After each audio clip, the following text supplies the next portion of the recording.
Oh, they just passed. Oh, they bricked. Oh no, they're going first? I'm confused what happened. Yeah, because they didn't brick. I see bonfire in their hand or something. Okay, so bonfire in the ice. Like, personally, I typically let players take things back, but it also depends. It depends.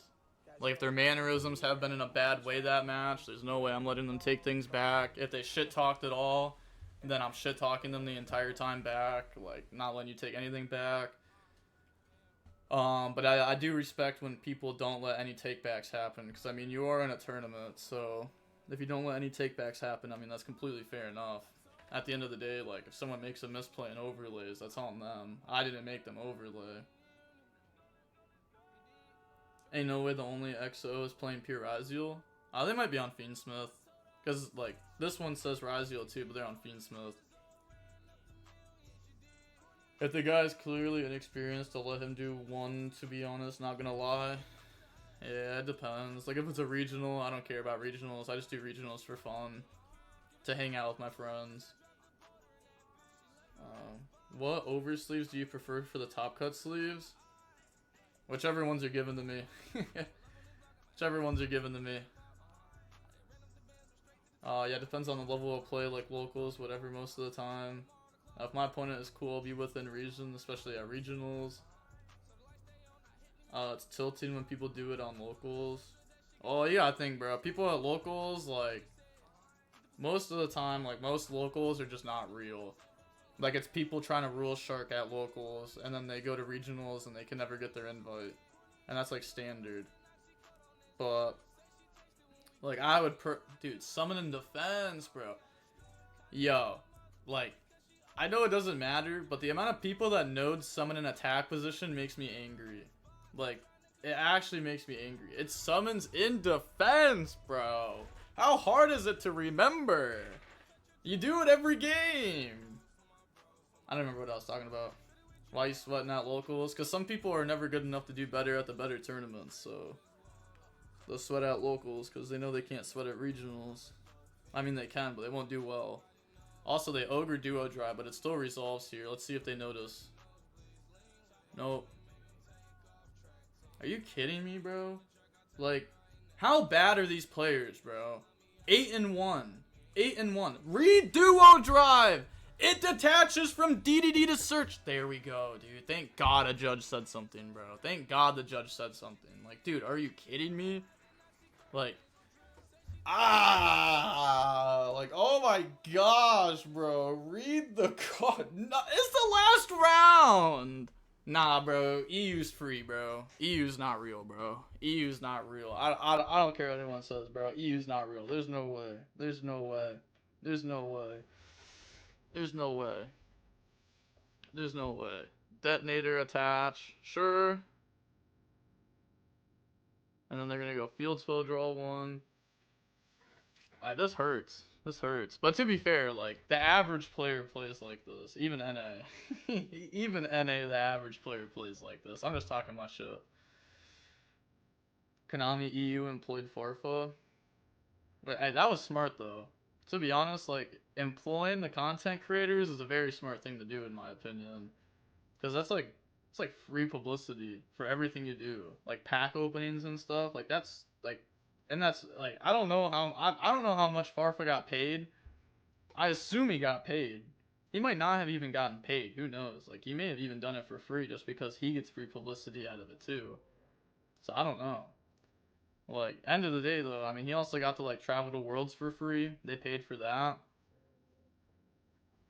So like, I don't know. I don't know. I don't know. Well, it's Farfa. Yeah, Farfa's one of the goats, bro. Farfa's one of the goats. So they're gonna go Mirror Logic, X, Chain, Pop, yup. Keep the Detonator underneath of it so that way you still have the Negate underneath of it at least. Strike.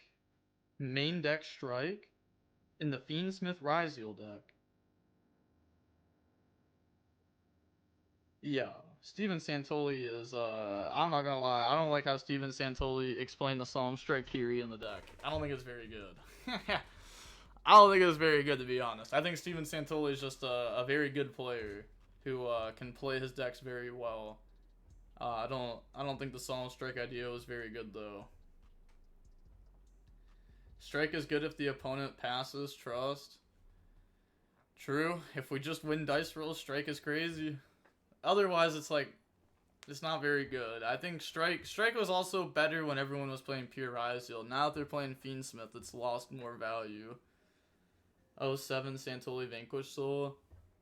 Nah, Santoli was cooking with Vanquish Soul. Well, I guess he wasn't, but like he definitely the salad list, the 60 card salad list, that was cool. Are they both on Fiendsmith? Yep, both playing Ryzeal Fiendsmith. I mean, it's just the best deck. It's just the best deck. Like, you can even be worse than your opponent, and like if you play Fiendsmith Ryzeal versus pure Ryzeal, like you'll probably still win more often. Maybe it'll be like 50-50 if you're actually worse than the opponent, but like the deck is just, it has an advantage. Santoli played 2 Shifter in his YCS winning Exo list. That guy's lists aren't real. Okay, so like, I know this is gonna sound crazy, but like I actually think he was right about that. And I know it's so crazy, but I played Exosister a lot, and like, you needed your deck's grind game and every card to be live. Personally, like, Shifter got cut from the main deck because like you actually just couldn't use it against Kashtira, and you really needed every card to be live. But like, I don't know. Like, I know that one seems crazy. I thought it was crazy at first too, and then like I played it a bunch, and like, it's like fair enough. I don't know. That one's tough. That's during cash format, right? Yeah. I've played a lot of Exosister. That deck's like a pet deck of mine. I like that deck. I played Marinsys a lot, I played Exosister a lot, I played Pearly a lot. I like all those decks a lot.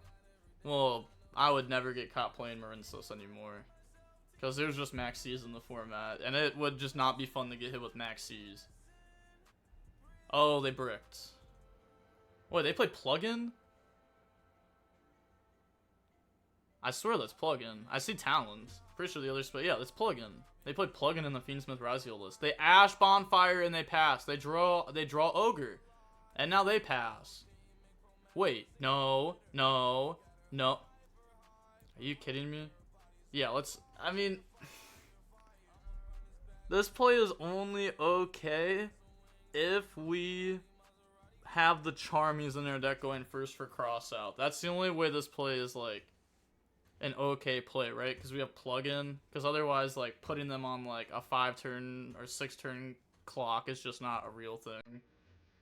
Especially when if they brick, I mean, okay, see, this is fine. Oh, yeah, they do play Fiend Smith. Never mind. I mean, I still think this is fine, because they had plug-in.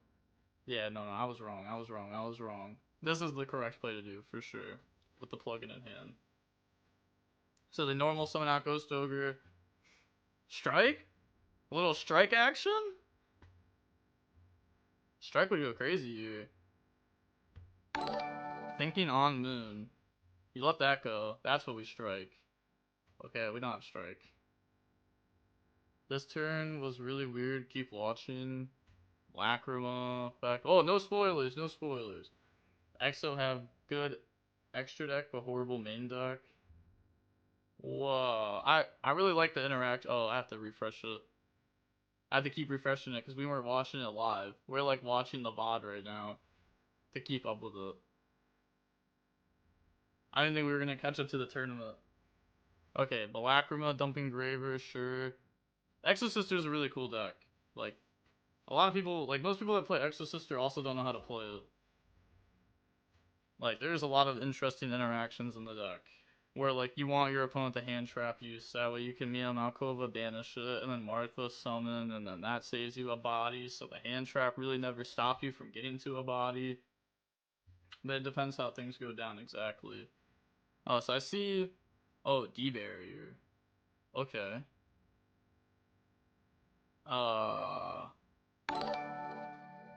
Shouldn't we have waited until they overlaid 4 Duo? Cause like, they can't make Detonator because it takes Ryzeals. And now we let them go in the sequence. I guess we have Baylor to stop it. What's in their grave? Because I think they have 4, right? 1, 2, 3, 4. Yeah, so they can leave Lacrima in rotation. It feels bad to even Baylor it, I'm not gonna lie. Oh, we have Fualos. Okay. Fualos is solid there. Okay, so that's why we let it go. Okay. And if we drop Fualos on Res, then they just make SP? Because they want to get Lacrima and Grave, right? Like they would have put it in the grave. And they don't have another Ryzeal Grave to send for Node? Interesting. Not letting sequence resolve is correct. This is a grind game. Yeah, letting it resolve is nice. Yeah, letting it resolve is nice. Because, like, then you don't have to deal with the trap. But, like, this is just, like... I was just thinking if we could have, like, Fualos before they link off. Because then if they link off... But, like... I guess why would you even make sequence? Right? What's the point of even making it? You're just hoping to bait a hand trap? Because obviously you know your opponent has tons of non-engine if they bricked, you know, 2 turns in a row. So I don't think we should even be playing into something like that. We should just make SP. And like leave everything in grave. I think you're supposed to attack and make SP. Oh, they can't attack because they use plugin. But yeah. They should have just made SP.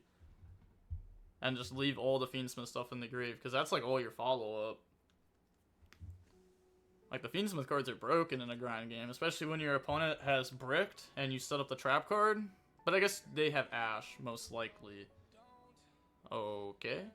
They're gonna go Talent Straw. Well, I guess not most likely, but there's a decent chance that they have it at this point, if they're like 8 cards deep into their deck. And you haven't really given them an opportunity. I guess they would have done it on Requiem though, right? They would have done it on Requiem though. And this way force them to draw instead of look because engine is gone. Yeah, they're starting to fumble. Harpies on the back row, hits the Fiendsmith in Paradise. Oh god, yes, they feel so clean. Wait. They don't have Desiree in extra deck though, right? They Valor the Ice, which in their eyes should make them not do anything. Ah, special another Ice.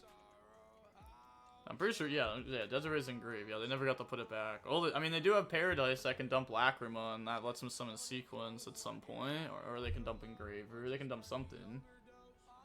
No reason to look at hand here. You know it's not engine. Oh, that's not true. You don't know that because they got the Fualos draw. So they could have set up the trapping graveyard, and then they could have looked at hand, and then they could have ripped, or you rip like the Ash Blossom that stops. Like, okay, you can rip Ash Blossom that stops the Fiendsmith trap. You can rip the card that they drew off that. You always look if you have engine. Yeah, they definitely could have looked. They could have done the El Pipo. El Pipo! Because if you know everything they have in hand, then like you get to play around it for the rest of the game. And that's really strong too. Like getting the rip one is fine. But like knowing exactly what you have to play around is broken. I feel like 9 out of 10 times you look.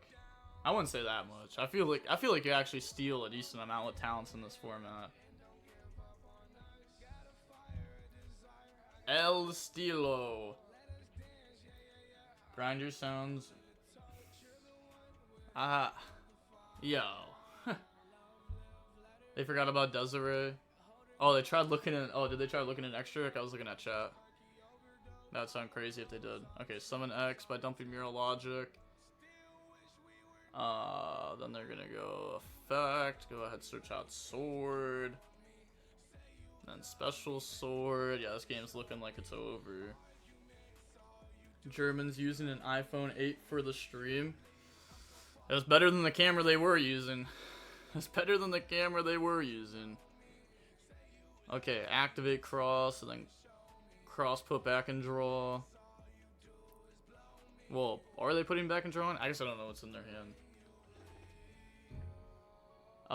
When people used to say the Pot of Greed is the worst effect, you know it's a broken card.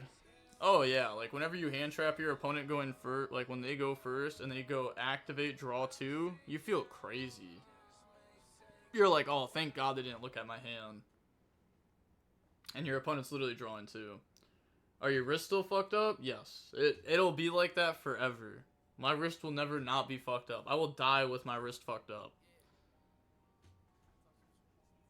Carpal tunnel is like something that feels like it'll go away, but it will always be there. Like if I ever use, like right now I don't feel pain in my wrists, but if I start using my wrist a bunch and using them incorrectly, then it'll come back and it'll be like that forever.